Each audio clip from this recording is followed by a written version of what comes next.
खतौली विधानसभा उपचुनाव जीतने के लिए राष्ट्रीय लोकदल ने पूरी ताकत झोंक दी और अपने तमाम विधायकों की जो फौज है वो खतौली में उतार दी है। ये देखिए कि पार्टी के जो तमाम विधायक यहाँ पर प्रसन्न चौधरी हैं, अशरफ अली हैं और चंदन चौहान हैं, पूरी ताकत यहाँ पर ये झोंके हुए हैं और पूरी कोशिश की जा रही है कि यहाँ के रण में विजय मदन भैया को दिला दी जाए। एक एक से मैं बात करूंगा, पहले प्रसन्न चौधरी से बात कर लेता हूँ। विधायक जी, ये चीज़ बता दीजिए, एक बड़ी जिम्मेदारी आप लोगों को दी गई है कि राष्ट्रीय लोकदल के 8 विधायक, 8 विधायकों को खतौली के रण में उतार दिया। किस तरीके से जा रहे हैं आप गाँव गाँव, गली गली? सबसे पहले तो मैं आदरणीय चौधरी जयंत सिंह का धन्यवाद करता हूं और अपने आप को सौभाग्यशाली समझता हूं कि हमें 8 विधायकों को उन्होंने लगाया खतौली में। और इस टाइम माहौल है, किसान भी परेशान है, हर व्यक्ति परेशान है, महंगाई से परेशान है। युवा हमारा जो है उसकी तो ऐसी हालत कर दी, वो दर दर की ठोकरें खा रहा है। जिसे नौकरी मिलनी चाहिए थी आज वो घूम रहा है, सड़कों पे घूम रहा है और व्यापारी लोग भी परेशान हैं। इस टाइम माहौल है और हम खतौली में अपना झंडा गाड़ेंगे और 5 दिसंबर को, जब 8 दिसंबर को रिजल्ट आएगा तब पूछना, हमारा उम्मीदवार कम से कम 25-30 हज़ार से जीत पाएगा। अच्छा, पूरा मतलब समीकरण बैठा लिया? बिल्कुल बैठा लिया।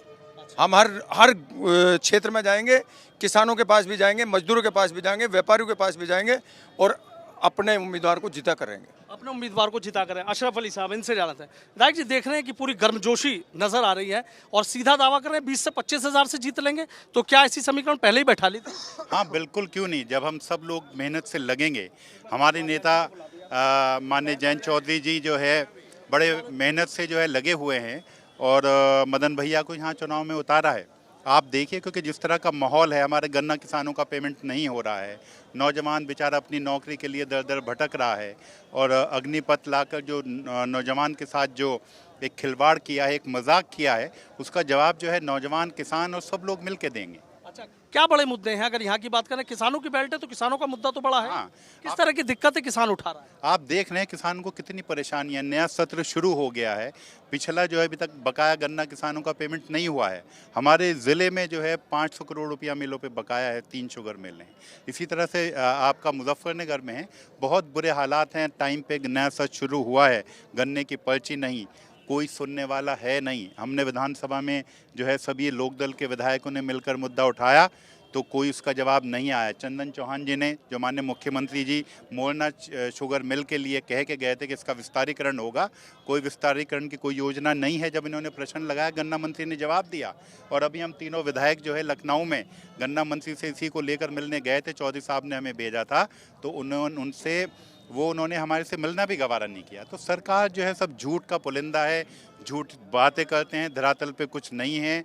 नौजवान परेशान है, किसान परेशान है, गरीब परेशान है और हमें पूरी उम्मीद है कि बड़ी कामयाबी जो है खतौली से हमारे कैंडिडेट जो है मदन भैया जी की होगी। आपने एक मुजफ्फरनगर का जिक्र किया, तो आपको नहीं लगता कि जिस तरीके से कहा जा रहा है कि खतौली उपचुनाव में मुजफ्फरनगर दंगे की एंट्री हो गई है, कि मुजफ्फरनगर दंगा हुआ, कौन काम आया था, तो आपको नहीं लगता कि चुनाव में मुद्दा फिर गरमाए? देखिए, हमारे नेता माननीय जयंत चौधरी जी भाईचारे की बात करते हैं। हमारा एक दूसरे के बिना काम चलने वाला नहीं है। हमें बिरादरियों में, मज़हब में बंटना नहीं है और उसी को जोड़ने के लिए जयंत जी मदन भैया को लाए हैं। और मुझे पूरी उम्मीद है, माहौल जो है ये इस तरह के चलने वाले नहीं हैं। बिरादरी और मज़हब में बट के पॉलिटिक्स का भाईचारा हमें कायम करना पड़ेगा अपने देश को, अपने प्रदेश को और अपने देश को मजबूत करने के लिए। तो यही उनकी सोच है और इसी को लेकर हम आगे बढ़ेंगे और हम कामयाब होंगे। आप देखिए, बिल्कुल हम कामयाब होंगे। चंदन चौहान जी से बात करूँ। चंदन जी, आप देख रहे हैं कि सीधा कह रहे हैं कि भाईचारा कायम रहेगा। मुजफ्फरनगर दंगे का जिक्र हो या ना हो, लेकिन हम लोग भाईचारा बनाने वाले हैं और कह रहे हैं कि हम पूरे मकसद में कामयाब होंगे। तो ये कितनी जो कामयाबी है, कितनी मजबूत कामयाबी आपको नजर आ रही है? देखिए, पूरे देश के इतिहास में सबसे पहले आज मैं अपने नेता माननीय जयंत चौधरी जी, अखिलेश यादव जी और चंद्रशेखर जी का धन्यवाद करता हूं कि उन्होंने संयुक्त प्रत्याशी के रूप में माननीय मदन भैया जी को खतौली विधानसभा से प्रत्याशी बनाया। और जो संदेश ये गठबंधन देने जा रहा है, ये केवल खतौली का चुनाव नहीं है, अब ये पूरे राष्ट्रीय राजनीति को प्रभावित करने वाला चुनाव बन गया है।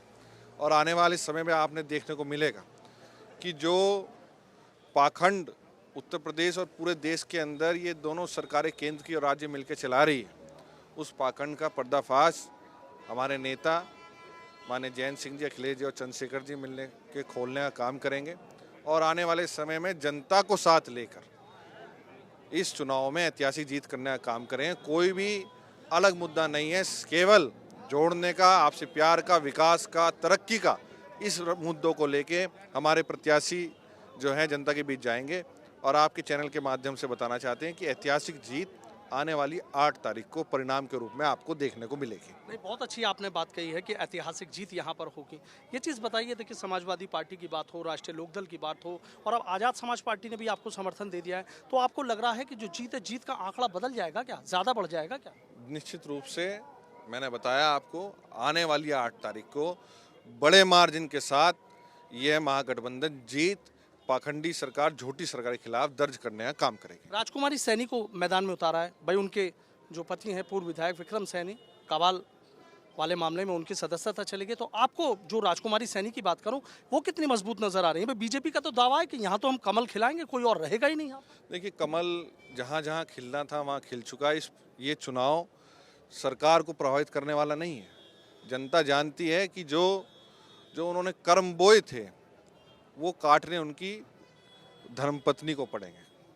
और क्योंकि हम तो किसान लोग हैं, हम गन्ना बोते हैं तो गन्ना होता है, गेहूँ बोते हो तो गेहूँ निकलता है, चावल बोते हैं तो चावल निकलता है, और जिन्होंने नफरत बो रखी हो उनको हार जो है निकलने का परिणाम के रूप में मिलने का काम हो। हार मिलेगी। राजकुमारी सैनी को लेकर क्या कहना चाहेंगे? भाई सामने प्रत्याशी है, पूर्व विधायक है, उनकी पत्नी है। हाँ, मैं समझता हूँ कि देखो, जिस तरह से जो है कोर्ट ने उनको 2 साल की सज़ा दी थी और उनको चुनाव से बाहर किया था, तो भाजपा को उनकी पत्नी को रिपीट नहीं करना चाहिए था, कोई दूसरा प्रत्याशी लाते। और ये परिवारवाद को बढ़ावा देना है, और वो कहते हैं कि हमारी पार्टी में परिवारवाद नहीं है, तो आप ये देखें कि इससे बड़ा और क्या मतलब वो मिलेगा। तो और कोई भी उनके पास कैंडिडेट हो सकता था, लड़ा सकते थे। जब उनके पति को मतलब कोर्ट से सज़ा मिली, सज़ा चली गई, तो भाजपा को चाहिए था कैंडिडेट। ये नहीं लगता कि इसका कहीं ना कहीं सिंपैथी वाला फायदा उसको मिल सकता है कि भाई? नहीं, हमें नहीं लगता। बिल्कुल सिंपैथी का कैसी सिंपैथी, ये कोई सिंपैथी नहीं है। मैंने आपको क्या कहा है कि भाईचारा पे वोट पड़ने वाला है। भाईचारा हमारे देश के लिए, हमारी प्रदेश के लिए और हम सब लोगों के लिए ज़रूरी है। अच्छा, ज़रूरी है। आप क्या कहेंगे राजकुमारी सैनी को? दोनों विधायक हैं, उनकी बात कर ली है मैंने। मैं बिल्कुल सही बात कह रहे हैं हमारे विधायक जी। हमें तो संदेश देना है, हमें तो संदेश, यही तो संदेश देना है। ये लोग धार्मिक उन्माद फैलाते हैं, धार्मिक कट्टरता फैलाते हैं और आपस में दोनों मजहब के लोगों को लड़ाते हैं।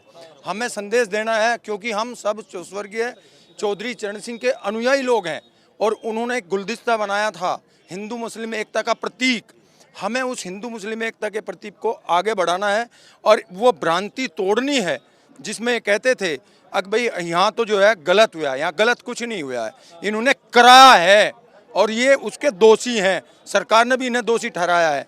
तो वो तो उसकी प्रति सहानुभूति कहाँ? सचिन और गौरव के जो पापा हैं वो खुद कह रहे हैं, तो ये सब लोग जानते हैं क्या होगा। और यही हमें जनाना है, यही बताना है इस देश को, प्रदेश को, कि इन्होंने झूठ बोल के धार्मिक उन्माद फैला के मोटू का फायदा उठाया है और अब ये जनता इनके बहकावे में नहीं आएगी। जनता बहकावे में नहीं आएगी। अनिल कुमार जी हैं, विधायक राष्ट्रीय लोकदल के, इनसे भी बात कर लेता हूं। सर, आप बता दीजिए, थोड़ा सा आपसे जानना चाहूँगा। तमाम विधायक हैं, थोड़ा आगे आ जाइए। तमाम विधायक एक ही बात कह रहे हैं कि गठबंधन प्रत्याशी की जीत होगी, मदन भैया जीतेंगे, कोई सामने टिकेगा नहीं। आपको क्या ऐसे समीकरण नजर आ रहे हैं जो आपको भी ये लगता है कि बीजेपी नहीं जीतेगी, यहाँ पर आप जीतेंगे? समीकरण तो बिल्कुल स्पष्ट है, साफ है। गठबंधन की वोट भी ज़्यादा हो रही हैं और इस बार जो है इसमें जो बड़ा फैक्टर रहेगा इस चुनाव में वो है दलित समाज। निश्चित रूप से दलित समाज भारतीय जनता पार्टी का वोट बिल्कुल नहीं करेगा, वो 100% वोट जो है गठबंधन प्रत्याशी को करेगा, तो निश्चित रूप से गठबंधन प्रत्याशी जीतेगा। अच्छा, मतलब लेकिन बीजेपी तो कहती है कि तो हमारी तरफ आ रहे हैं। बीजेपी क्यों वोट देगा? बीजेपी को दलित समाज वोट क्यों देगा? एक कारण तो बीजेपी बताए, बीजेपी ने दलितों का आरक्षण खत्म कर दिया, लगातार संविधान को की समीक्षा करने की बात करते हैं, उसको खत्म करने की बात करते हैं, तो दलित समाज वोट क्यों देगा उन्हें? तमाम जो है जितने भी पब्लिक सेक्टर हैं उनको तो तमाम सभी पब्लिक सेक्टर प्राइवेट सेक्टर में कर दिए, तो तमाम आरक्षण तो खत्म हो गया ना ऑटोमेटिक दलित समाज, तो क्यों वोट देगा उन्हें? वोट जो है गठबंधन प्रत्याशी को देगा, गठबंधन प्रत्याशी 100%। देखिए, राष्ट्रीय लोकदल के 4 विधायक और उन 4 विधायकों की क्या राय है ये हमने आपको सुनाई। सबका ये कहना है कि जो खतौली का उपचुनाव है वो भाईचारे का चुनाव है और खतौली का उपचुनाव राष्ट्रीय लोकदल गठबंधन प्रत्याशी ही जीतेंगे। और ये खतौली का जो उपचुनाव है वो पूरी पश्चिम की सियासत में राष्ट्रीय लोकदल और समाजवादी पार्टी का कद तय करेगा और बीजेपी को जवाब देने की बात ये राष्ट्रीय लोकदल के विधायक कह रहे हैं। बता दें कि राष्ट्रीय लोकदल ने पूरी ताकत यहाँ पर झोंक दी है और अपने 8 विधायकों को मैदान में उतार दिया है। वीडियो जर्नलिस्ट सत्येंद्र सिंह के साथ सनुज शर्मा, एबीपी गंगा, खतौली।